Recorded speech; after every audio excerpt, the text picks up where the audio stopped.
En este video vamos a revisar el tema de tuplas. Las tuplas son muy parecidas a las listas. Una de las diferencias visuales que vamos a notar inmediatamente es que mientras que las listas, los elementos los vamos a insertar entre un par de corchetes, en el caso de las tuplas los elementos los vamos a insertar entre un par de paréntesis, pero parecido a las listas, los elementos van a estar separados por comas. Y los elementos en una tupla también van a tener posición. De tal manera que si yo quiero revisar qué hay en una posición, simplemente tengo que mandar a imprimir la tupla en la posición entre corchetes y eso me va a imprimir el valor.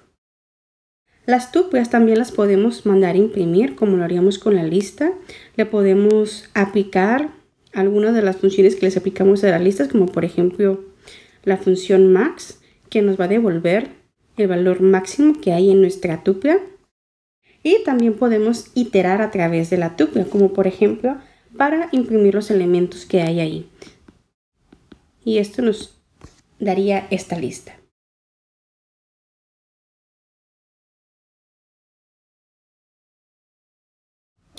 Pero, a diferencia de las listas y parecido a las cadenas, las tuplas no son modificables. Una vez que las hemos creado, no las vamos a poder modificar.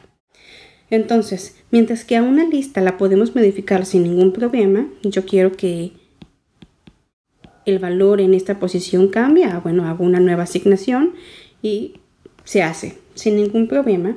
En la cadena no podemos hacer ese cambio. Si yo tengo mi cadena ABC y yo quiero que en vez de una C haya una D, Python me va a decir, eso no se puede hacer. Y eso mismo sucede con las tuplas. Las tuplas no son modificables. Si yo quiero modificar un valor en la tupla e intento hacer la asignación, Python me va a decir, eso es ilegal. Entonces, ¿qué no puedo hacer con las tuplas? Con las tuplas no puedo hacer nada que implique modificar la tupla de alguna manera. Por ejemplo, no voy a poder aplicarle el método sort porque el método sort cambiaría la posición de los elementos. Entonces me va a marcar un error. No puedo agregar nuevos elementos a mi tupla y tampoco puedo acomodarla de manera inversa. Entonces, aunque las tuplas y las listas son muy parecidas, nos vamos a dar cuenta que a la lista le podemos aplicar varios métodos y a la tupla no, porque no podemos aplicarle ningún método o función que modifique la tupla. Entonces, ¿por qué querríamos utilizar tuplas? Hay varias razones para hacer esto y las más importantes son que las tuplas son más eficientes.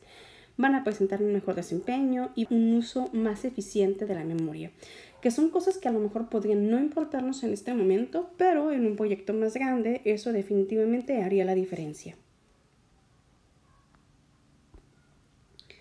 Hay algo muy interesante que se pueden hacer con las tuplas, que es podemos colocar tuplas del lado izquierdo de una sentencia de asignación, como por ejemplo en este caso. En este caso, yo pongo una tupla del lado izquierdo de la sentencia de asignación y mi tupla contiene dos variables. Y del lado derecho de la sentencia pongo una tupla que contiene dos valores. Básicamente lo que estoy haciendo es que a X le estoy asignando un 4 y a Y le estoy asignando Alfredo, la cadena Alfredo. Si yo imprimo Y me voy a dar cuenta que efectivamente contiene Alfredo. Ahora, cuando utilizo tuplas del lado izquierdo de la asignación, no necesariamente tienen que llevar paréntesis. Esto, aún sin paréntesis, sigue siendo una tupla y sigue siendo exactamente lo mismo. A A se le asignará el 99 y a B se le asignará el 98. Es básicamente como hacer una doble asignación en una sola sentencia.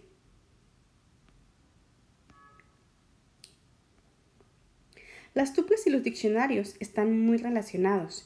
En los diccionarios, el método items nos va a realizar una lista de tuplas clave-valor. Entonces, si tengo mi diccionario D y bajo la clave Carlos yo asigno un 2 y bajo la clave Jorge yo asigno un 4, yo puedo iterar a través de este diccionario utilizando una tupia clave-valor para recorrer los elementos o los pares clave-valor que se encuentran en mi diccionario y luego, por ejemplo, imprimirlos. También podría guardar esta lista de pares clave-valor en una variable tupes que fuera una lista justamente de eso y imprimirlo.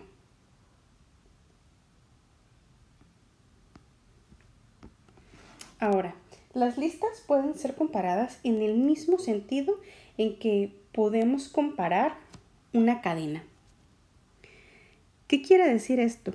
Quiere decir que las tupias se van a comparar de izquierda a derecha, donde el elemento que está más a la izquierda es el más significativo. No se compara más allá de lo absolutamente necesario, sino que se revisa hasta donde se consigue una respuesta y el resto se ignora. Vamos a ver cómo funciona esto. Si yo quiero comparar esta tupia con esa tupia, lo que va a hacer Python es, primero va a revisar el primer elemento de cada tupia y va a preguntar, 0 es menor que 5, como esto me da verdadero, entonces yo puedo dar una respuesta. Esta sentencia es verdadera y no ocupo revisar todo esto, así que no lo hago. Con eso que revisé, yo ya digo que esto es verdadero. En este otro ejemplo, va a llegar Python y va a revisar la primera posición con la primera posición y va a decir 0 y 0. ¿0 es menor que 0? No, entonces no puedo decir que esta tupia es menor que esta otra. Entonces revisamos los siguientes elementos.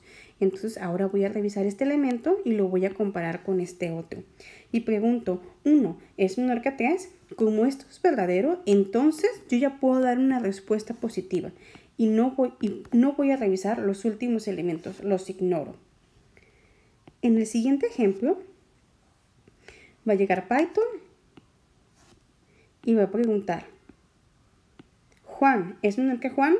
No, no es menor. Entonces ocupamos seguir revisando elementos para ver si esta sentencia se cumple. Entonces ahora voy con estas dos. Y va a comenzar. S es igual a S. Más bien, S es menor que S. No, vamos con el siguiente elemento. A es menor que A. No, vamos con el siguiente elemento. M es menor que N. Sí. Por lo tanto, quiere decir que esta sentencia es verdadera. Y lo demás lo ignoro, ya no lo ocupo comparar. En ese otro ejemplo, donde queremos ver si la primera tupia es mayor que la segunda, va a llegar Python y va a comparar. J es mayor que A.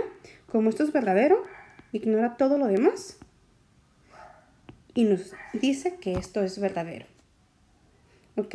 Entonces, las tupias pueden ser comparadas, pero solamente se compara lo absolutamente necesario para dar una respuesta.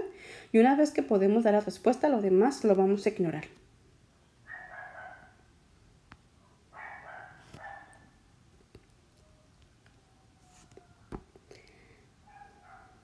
Ahora podemos aprovechar la capacidad que tiene Python para ordenar una lista de tuplas para conseguir una versión ordenada de un diccionario. ¿Cómo lo haríamos? Bueno, pues primero ordenamos el diccionario con base en la clave utilizando el método items y luego utilizaríamos la función sorted.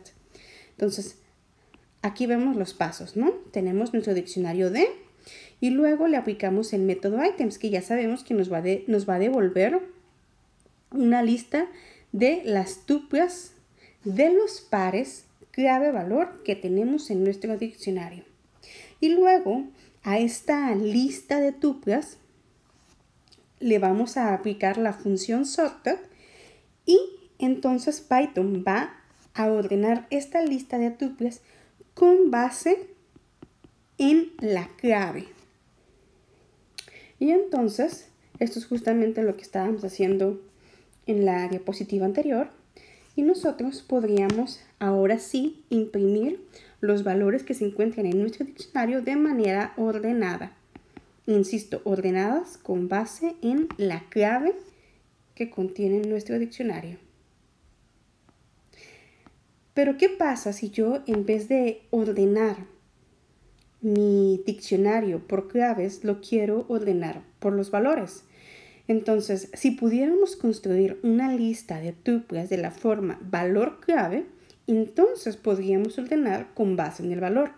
¿Cómo hacemos esto? Bueno, pues nos podemos ayudar del ciclo for. Vamos a ver cómo se hace. Tengo mi diccionario C, que tiene un conjunto de pares clave valor. Luego creo mi variable temp, de temporal, y le digo a Python que quiero que sea una lista. Y entonces voy a recorrer por cada par clave valor que se encuentre en mi lista de tuplas de pares clave valor en mi diccionario C. Voy a agregar un par clave valor, pero los voy a cambiar de orden. Los voy a poner en el orden valor clave. Y luego, al final, voy a imprimir temporal o temp. Y me voy a dar cuenta que ahora tengo la misma lista que yo tenía arriba, pero ahora, en vez de que sean clave valor, ahora son valor clave, valor clave, valor clave. Muy bien, una vez que ya los tengo de esta manera, ahora sí ya los puedo ordenar con respecto al valor. Entonces, si yo a la variable temp le aplico la función sorted y le digo que sea en reversa, la función sorted por default va a ordenar de manera ascendente. Si nosotros al parámetro reverse le ponemos true, lo que va a hacer es ordenar nuestra lista de manera descendente. ¿Ok? Entonces, aquí podemos ver cómo cuando imprimimos temp, efectivamente nos entrega una lista ordenada por valor y de manera descendente. Tenemos 22, 10 y 1. Ahora, como ejemplo, vamos a imaginar que queremos leer un archivo y queremos encontrar cuáles son las 10 palabras más comunes o que se repiten más en este archivo. Entonces, abrimos el archivo y luego creamos un diccionario vacío y luego vamos a decir, por cada línea que se encuentre en mi archivo, esa línea la voy a separar en palabras. Recuerden que split, una línea la separa cada vez que encuentra un espacio en blanco y los junta todos en una lista, en este caso una lista de palabras que se va a guardar en mi variable palabras. Y luego le digo, por cada palabra que te encuentres en mi lista de palabras, busca esa palabra en el diccionario y si no está, agrégala y asígnale un valor de default 0 y luego incrementale un 1. Y si sí está, entonces nada más agrégale un 1. Eso es lo que está haciendo esta línea. Y luego, una vez que pasemos todo esto, hasta aquí yo ya voy a tener mis palabras con la cantidad de veces que me aparecen dentro de mi texto. Ahora voy a crear una lista vacía. Y voy a recorrer los elementos o los pares clave valor que se encuentran dentro de mi diccionario contadores. Voy a crear una nueva tupla donde voy a switchear la posición. En vez de que sigan como clave valor, ahora van a ser valor clave. Y en esta posición los voy a agregar a mi lista. Una vez que yo tenga todos mis pares clave valor como pares valor clave almacenados en la lista, ahora sí voy a ordenar la lista y le voy a pedir que se ordene de manera descendente. Y finalmente, como yo quiero las 10 palabras más comunes en mi texto, le voy a decir que me imprima los pares clave valor, pero solamente los 10 primeros, desde el inicio hasta la 10ª posición. Y que me lo imprima como clave valor. Y eso me va a dar una lista de las 10 palabras más comunes con sus respectivas frecuencias. Ahora, una versión más simplificada de lo que acabamos de hacer en la diapositiva anterior es hacer esto. Declaramos nuestro diccionario C y luego mandamos imprimir la versión ordenada de una lista de las tuplas valor clave para cada clave valor que se encuentre en mi lista de tuplas de clave valor del diccionario C. Esta línea nada más está representando todo este código. A esto que vemos aquí, entre este par de corchetes, de aquí a aquí, esto es lo que llamamos una lista de comprensión, que es una lista dinámica. Pero esto lo vamos a ver más adelante. Simplemente quiero que sepan que hay una manera distinta de hacer lo que vimos en esta diapositiva y que es más sencilla y se llama lista de comprensión.